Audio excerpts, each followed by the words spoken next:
We're starting our unit in the subjunctive.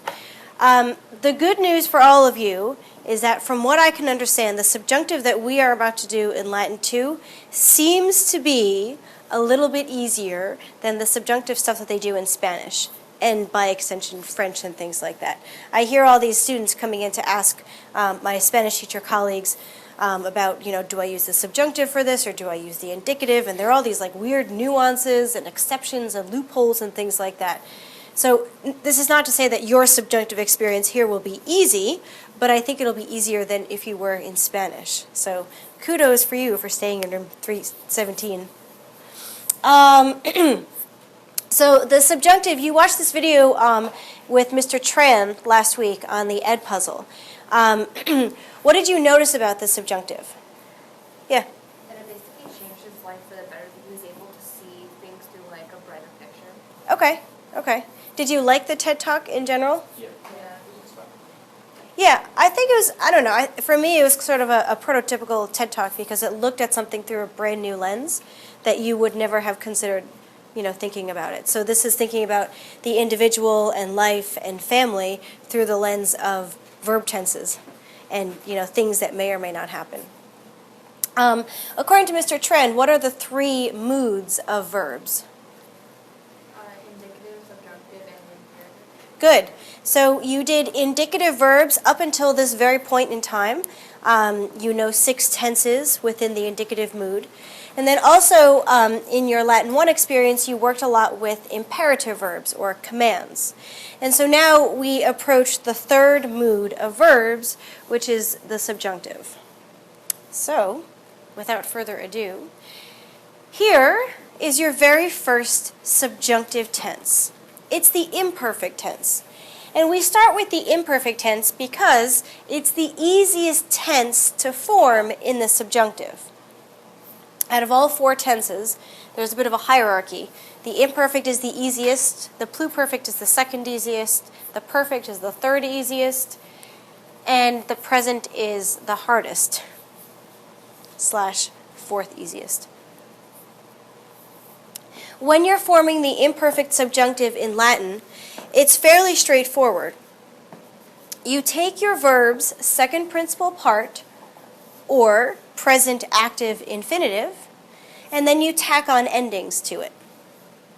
You don't have to change anything about the infinitive. You don't have to edit a vowel. You don't have to swap anything in or out. You just have to pop an ending at the end of it. Grace, do you need a charger? I have it. Okay. All right. Do you want to follow along on your phone? Sure. Okay. The join code's down here, so. Most of these endings are similar to what you already know. The one sort of new-ish thing is that the ending for first-person singular is an M. This is consistent through all subjunctive, active, personal endings. It's not that far-fetched a concept to have an M as your first-person singular ending, because in imperfect indicative, you have bomb. In future indicative, third conjugation, and fourth, you have ace et, amus, atus, ent. So having an M here is not, outside the realm of possibility. At least in subjunctive, it's consistent in every tense that you'll have this M. So we'll take one of our must-know verbs to serve as a paradigm for how to form the imperfect subjunctive. Maneo, manere. This is the infinitive. All you do is bring it down here and put your endings on. Manerem, maneres, maneret, maneremis, maneretis, manerent.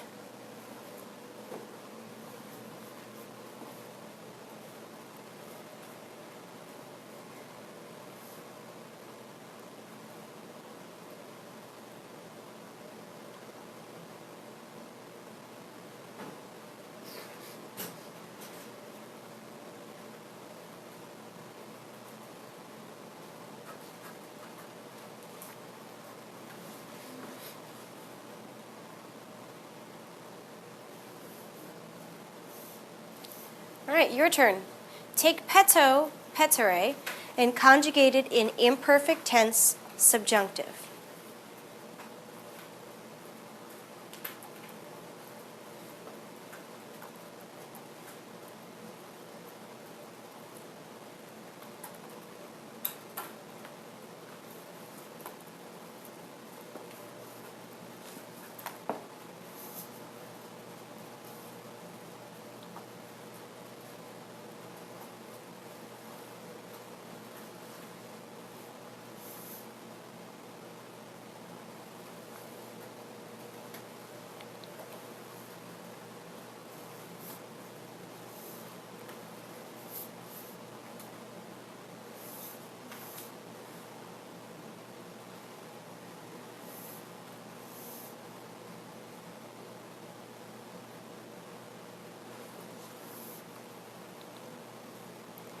Okay, good. Peterem, peteres, peteret, peteremus, peteretis, peterent. Excellent. Good job. You all picked up on that very, very quickly. Wonderful. With deponent verbs, our end result is approximately the same. How we get there has one little hiccup, in that deponent verbs have a second principal part that's an infinitive. However, their second principal part is a passive infinitive. So you have to artificially create an active infinitive before you can add any endings. Our sample here is conor, conari. In the first conjugation, a passive infinitive is marked by having an I here instead of an E. So all you have to do is flip it back to an active form and you end up with conare. Some of your understanding of this process will rest upon the fluency with which you can transfer infinitives between active and passive forms. This is why, realistically, we do our infinitive unit first, and then we do our deponent unit, and then we do our subjunctive unit so that you can put everything together. After you get to the point of having a similar looking foundation, like conare, then you're just going to put on passive personal endings, rather than mst, mustis, int. Now that you've had some time to do those grammar review flashcards, let's see how much you remember about the passive voice. Do you remember what are the typical passive endings? You can just type them all in. You don't have to format them any specific way.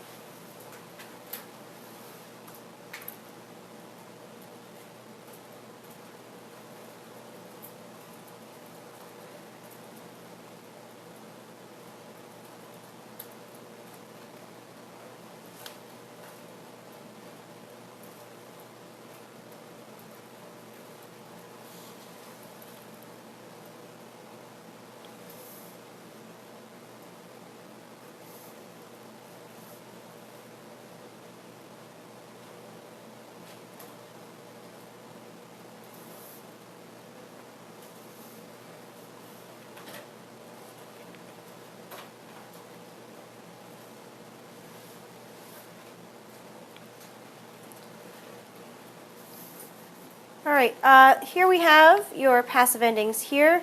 This one has like some of them. It's ar, ris, tur, mer, mini, untur. Those are passive personal endings. Okay, this one has a couple of different like tense indicators behind them and some active endings.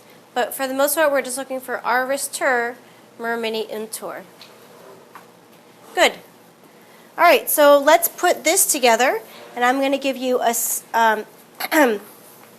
sample conjugation using the verb that we transformed before. We took conor, conari, we ended up with conare, and then you put your endings on. So we end up with conarer, conareris, conaretur, conaremer, conaremini, conarentur. Yeah. We'll get to that in a second. I wouldn't worry too much about it, though.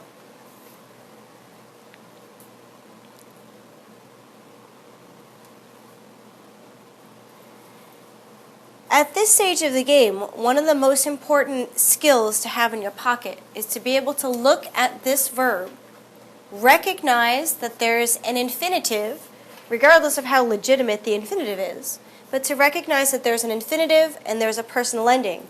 Therefore, it's an imperfect subjunctive.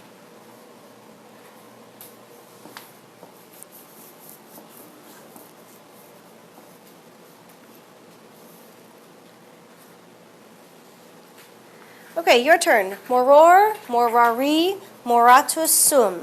A first conjugation deponent. See if you can figure out the base and then put on the endings.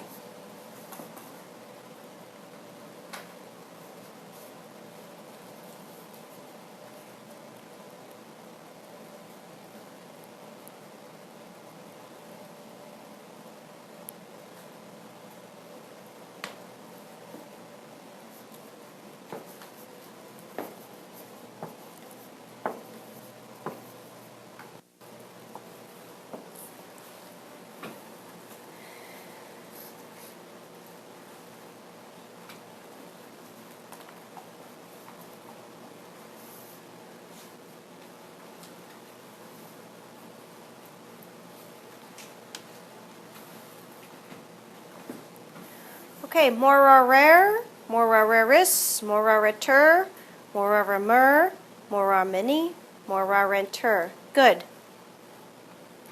Great job. Excellent, excellent. I like that you demonstrated how you form the stem here and then put endings on, although clearly that was not required. Okay, so for this, you want to start from the second principal part, recreate it as an active infinitive, and then put endings on. So morarer, morares, etc. Or morareris, excuse me. All right. Good job. 93%, I have more than that. It's just a meme. Don't worry. It doesn't speak to your personal experience. It's just Carlton. All right. Deponent third conjugation is going to operate almost the same. The only exception is that third conjugation passive infinitives are slightly trickier to work with, in that instead of just taking the final I and making it into an E, like we did with conari, you actually have to take off the I and put on ERE. This is the same process we did in the reverse when you were first learning infinitive tense forms. We said that going from active to passive, third conjugation was that exception. That was the one we put the asterisk next to because you had to drop this whole ERE and make it an I. But at the end of the day, you're doing the same process, making it into an active infinitive and then putting passive personal endings on it.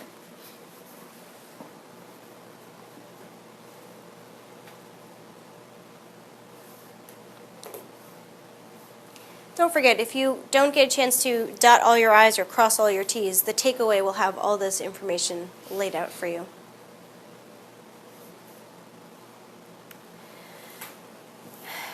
When we form it, we end up with some very almost impronounceable words. Egrederer, egredereris, egrederetur, egrederemer, egrederemini, egrederenter.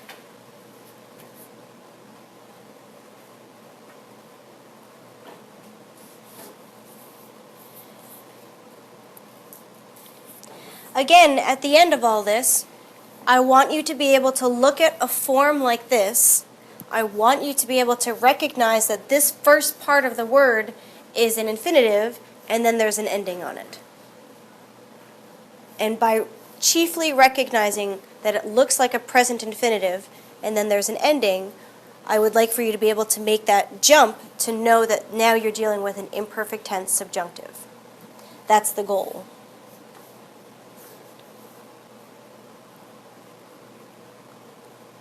So now you know a lot about what it looks like in Latin, so we can come back to Parker's question from before. How do you translate the imperfect tense subjunctive, was Parker's original question. The good news for all of you is that you translate it identical to imperfect tense indicative. There's virtually no change. He was leaving, you were leaving, we were leaving, etc. So the translation is still was or were blanking. Imperfect is consistent.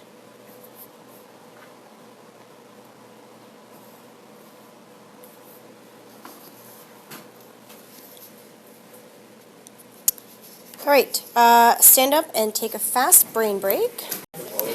Yeah.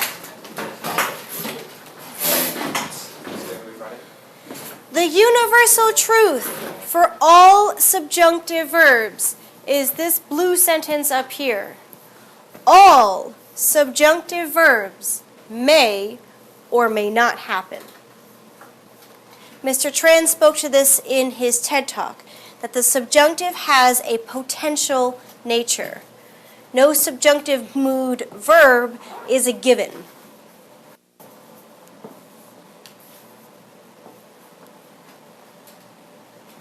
Like that example he used with his paternity leave, that he might take 6 months away from work. Well, there was a very black and white situation without the subjunctive. I am at work, I will not be at work. I will not return to work. So here we have subjunctive verbs that may or may not happen. Now this pans out in two very separate ways. The first one on the left is where we are going to be focusing our attention from May 2nd through June 10th. I know, it's going to be quite a roller coaster ride. We are going to be talking about subjunctive verbs that are used in clauses, which is another word for phrases, and those phrases or clauses are not the main idea of a sentence. They are not the dominating idea behind what's going on. There are lots of different types of clauses that use subjunctive verbs, and these subjunctive verbs are dependent. That said, in Latin 3 next year, you're going to embark on an adventure where you talk about subjunctive verbs that are used independently. In other words, a subjunctive verb is the only verb in a sentence. And when that's the case, you'll translate it with one of these helpful English words: may, might, would, should, could. And using one of these truly speaks to that potential nature of a subjunctive verb. I may go to Stop and Shop after school. There's no guarantee that I will or will not go, right? The possibility is there. And that would be how you would use an independent subjunctive. But we're not there yet. We're going to focus on subjunctive verbs when they appear in clauses that are not the main clause or phrase within a sentence. Much of this contains the information you were just talking about, so there is no need to copy down every word. The primary takeaway for you from this slide is right in the center, that they are used in what are called dependent clauses. So the clause or the phrase that contains a subjunctive verb is dependent on something else in order to fully make sense. An independent clause will have an indicative verb, IND, IND. Coincidental, helpful. Dependent clauses will be used or will feature subjunctive verbs.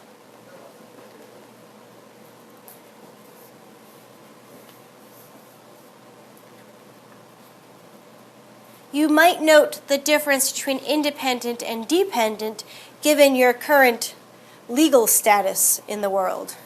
You all are teenagers. You are functioning human beings, right? You can get yourselves to and from school. You do your own homework, right? You can kind of manage yourselves. If you had to in a pinch, you could make yourself dinner, even if it were just ramen, right? You're functional enough. And yet, in the eyes of your health insurance company, in the eyes of the tax code, you're still considered dependents. You're still considered dependent on your parents to become a fully functioning thing.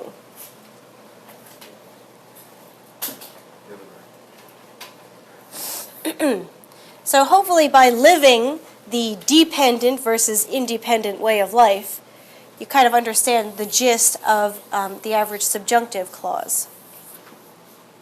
So the first of 5 subjunctive clause types that we're going to talk about is today.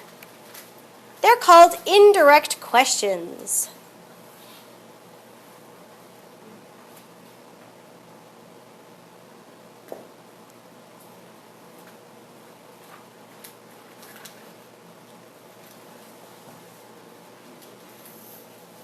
I have prepared for you a series of contrasts here. There are direct questions in this column, and then there are indirect questions over here. So a direct question with a question mark and everything. Were the boys going to the baths today? Seemed like a plausible direct question that you might ask somebody. An indirect question. Mother does not know if the boys were going to the baths today. So this question gets embedded in a larger statement. When was Cornelia eating dinner? Marcus wondered when Cornelia was eating dinner. Why was Flavia sending a letter? Cornelia asked why Flavia was sending a letter. Whom was Cornelius inviting to dinner?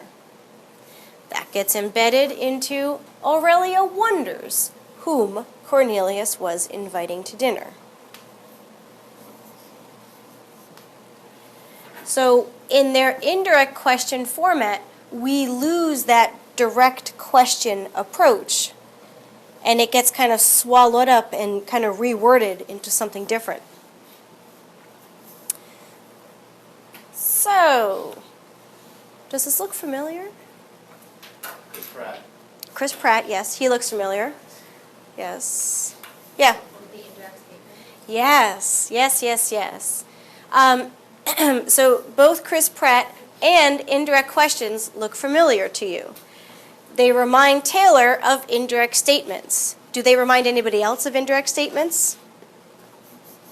Yes. They do have something, they have two main things in common with indirect statements, in that they have a statement that's kind of embedded into the second half, and they all start with a head verb. Does not know, wonder, ask. Right? These are all head or M&M verbs. There are two primary differences between indirect questions and indirect statements that I'd like you to jot down. The first primary difference between indirect questions and indirect statements is that the dependent part of the sentence in an indirect statement features an infinitive, whereas the dependent part of an indirect question features a subjunctive verb. So that's the primary difference, that an indirect statement will always have an infinitive, whereas an indirect question will always have a subjunctive verb.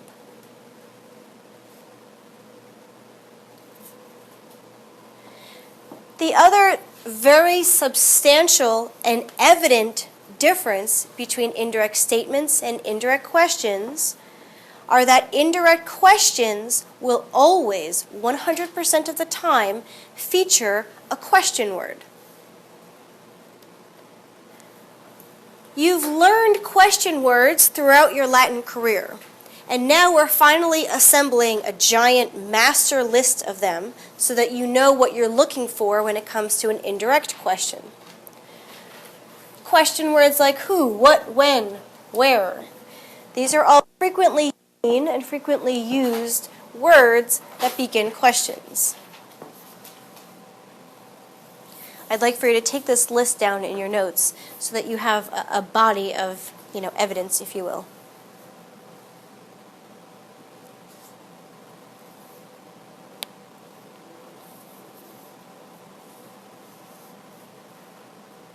There are two words that mean where. The first where, ubi, has to do with location. So you would use ubi when you're asking your mom in the morning where your backpack is. Mom, where's my backpack? Ubi. And then she responds, ibi, there.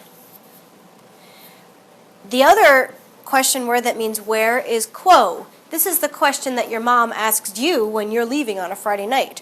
Where are you going? Yep.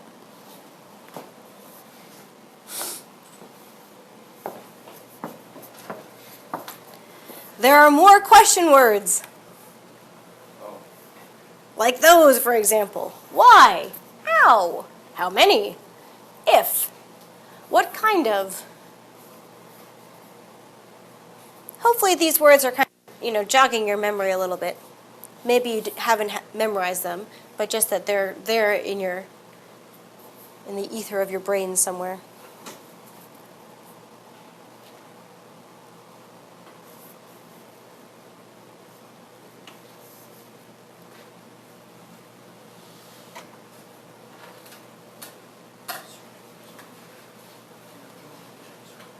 And finally, right after we learned relative pronouns, we learned how to use those relative pronouns to ask questions, which brings us to interrogative pronouns.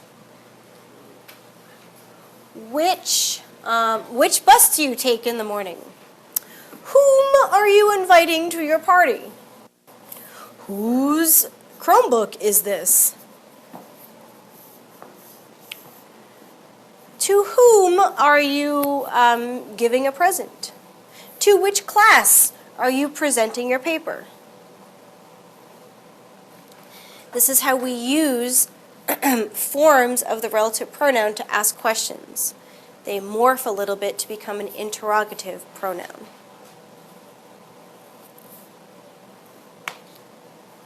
I believe that interrogative pronouns did not make the list of your grammar flashcard review. But hey, we're reviewing them today.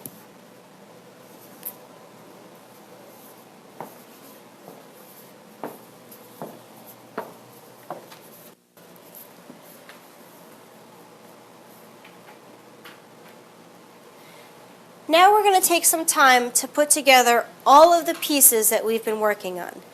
Imperfect subjunctives, indirect questions, question words, etc. This was one of our example indirect questions from a few slides ago. Mother does not know if the boys were going to the baths today. I purposely wrote all these samples in imperfect tense because we were studying imperfect tense today. The embedded question, the thing that could be a question if it were on its own, but because it's in a larger statement, it's indirectly questioned. That embedded thing, that's what has the subjunctive verb. So our embedded question, if the boys were going. The verb to go is eo ire. The subject is the boys, so you want a third plural ending on it. So in order to form the subjunctive verb that you would want in this sentence, you take the infinitive, you put on a personal ending, and you get irent. So if this sentence were given to you in Latin, you'll see irent over here.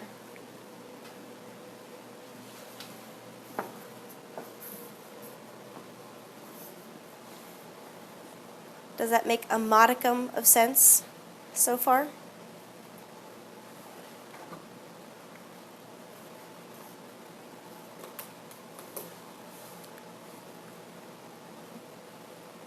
All right, so this now is your opportunity. We have our indirect question from earlier. Marcus wondered when Cornelia was eating dinner. The embedded question, when was Cornelia eating dinner, that's going to have your subjunctive verb. So when Cornelia was eating dinner, the verb to eat dinner is right here. Cornelia, the subject of the verb, is third person singular. So now I'd like for you to write in or type in the verb form that you think should be created in Latin. That is imperfect and subjunctive.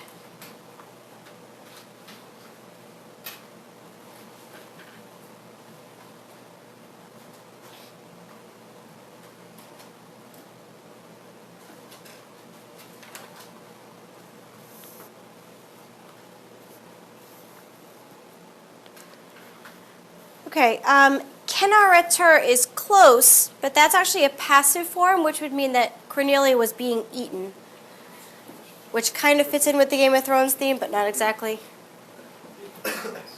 Kennaret, good. A nice active form there. Good. Kennaret, good. Thanks for the red. Completely optional, but very easy to see. Okay, so another passive form, but Cornelia is the one who's doing the eating. Okay, so ter is the ending that you're going to put onto it, but you're going to put that onto the infinitive, which is canare. Although, again, that's passive. All right, Kenneret. Kenneret. Good. Good, good, good, good, good. Oh, you liked Kenneret, huh? Okay. All right, so ter is then the passive third person singular ending. Yeah. Two things. I'm still a little bit confused as to why it's correct and not her. Because in its English format, she is doing the eating, so it's an active verb form. If she was being eaten, then that would be a passive verb form. Right, so the ter is a passive. Yep. Okay. Yep. And then on the last two slides, when it's talking about how the mother does not know the boys are going to the baths, what was the verb form for that? Irent. I-R-E-N-T. So ire is the infinitive, nt is the ending because the boys are the subject. Okay. Okay, so let's try it again. Cornelia asked why Flavia was sending a letter. The embedded question in a different format is why Flavia was sending a letter. The verb mitto mittere is to send. The subject is Flavia. That means you want a third person singular ending on. So write in the verb form that is imperfect subjunctive. That fits the bill here.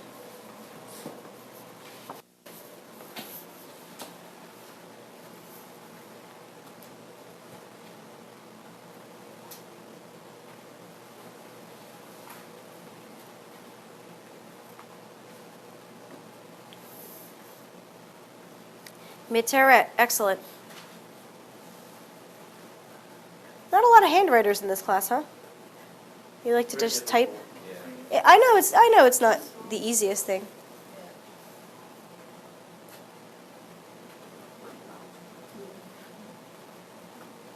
Good. But it seems like within just the one slide period of time, you are all able to improve upon your initial versions of this. So kudos for that. All right, now you don't have to worry about writing it. Aurelia wonders whom Cornelius was inviting to dinner. The embedded question is whom Cornelius was inviting. The verb invitare means to invite. Our subject is third person singular again. So you can just type in the imperfect subjunctive form that you would put into that indirect question.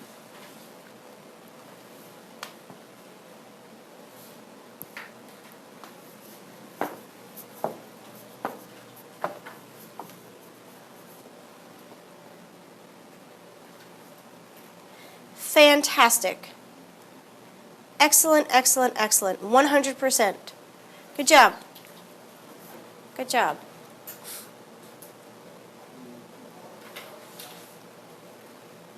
All right. Any questions are there? Yeah. This is a topic, but on the calendar, the NG, is that NGBCD? What is that? It's the bio test that all the freshmen have to take. Yeah. Oh yeah, so the sophomore is saying that. Yeah, sophomores, you get to sleep in for 2 days. It's a long one. Yes. Yes. Even throws every Sunday before. Yeah. All right, if you have any questions about indirect questions, you can either write it right on Yoda or raise your hand.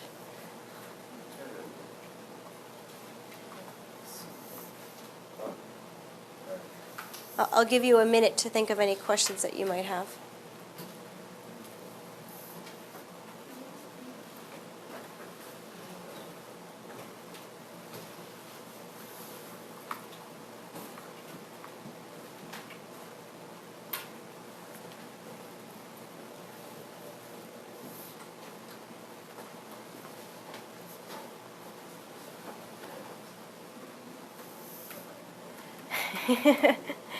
Indeed. A quiz there will be. Mine's too long. It won't fit? I got